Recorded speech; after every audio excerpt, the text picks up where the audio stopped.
Crossplane Nation. I'm gonna change out these grips here that came with this motorcycle when I bought it about a year ago. They're not installed very well, plus they're oversized and bulky looking.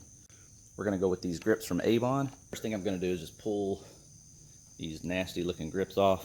We're gonna clean up all this glue. These grips are going on a 2009 1200 Custom Sportster. We're actually gonna remove this piece right here up at the top. The left hand grip is gonna fit nicely in this housing. We won't have to glue anything down.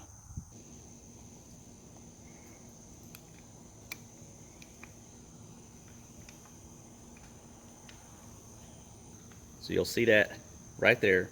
You'll clamp this down, put everything back together, and the grip is actually retained by the housing piece here. You don't have to worry about gluing anything down. Really nice install. On the throttle side, we're going to do the same thing. We're going to open up the housing here. There's going to be 2 throttle cables that we'll need to thread on the new grip. Okay, if you look right here, we need to remove these throttle cables.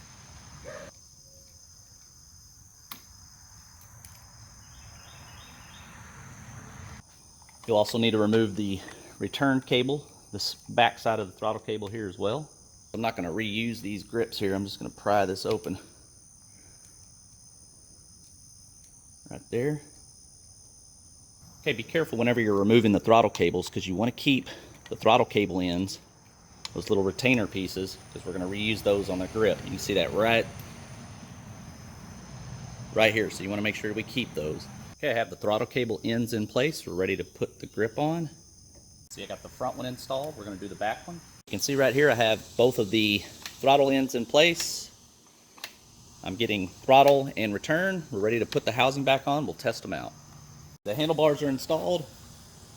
Everything's working properly. You can see the difference between these guys here, these cheap old wonky ones that I just removed. There's only one thing to do. Let's go ride. Thanks for watching.